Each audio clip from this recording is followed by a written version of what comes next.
Најпознати алатки за онлайн колаборација се Microsoft OneDrive и Google Docs. И двете алатки се многу слични, скоро и идентични, со мали разлики. Овие алатки овозможуваат многу добра колаборација и работа на ист документ во исто време од повеќе луѓе преку интернет.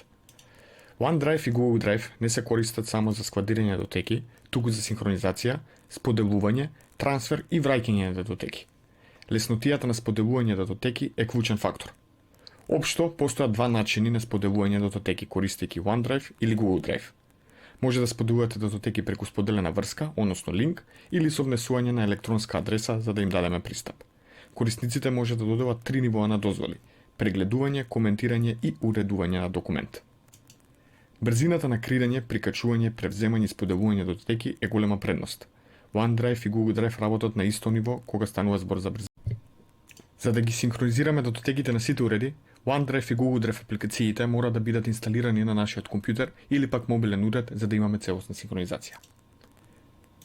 Да преминеме кон демото. Од кога ќе се логираме на корисничката сметка на Google, во десниот ќош на Google Apps одбираме Drive.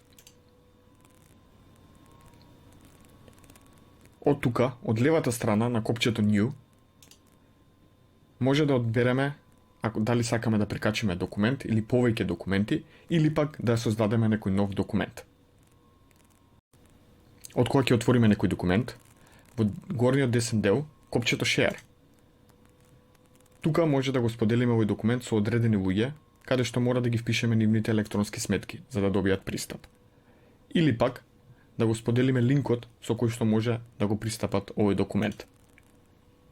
Тука го одбираме нивото на пристап кое што сакаме да го дадеме со овој линк.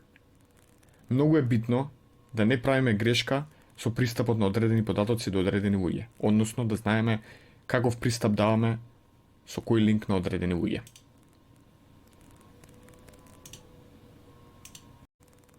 Од кога ќе се логираме на Microsoft корисничката сметка, во горниот лев ќош на точките одбираме OneDrive. Тука имаме две можности да одбереме да создадеме нови податоци или пак да прикачиме некој постоечки од нашиот компјутер.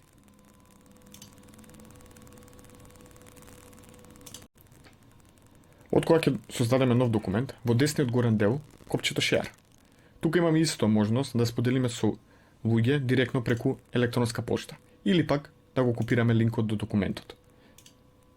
Можеме да одбереме дали овој линк ќе има можност за промена, да дадеме лозинка или пак да ставиме датум до кога би бил ограничен пристапот на овој документ.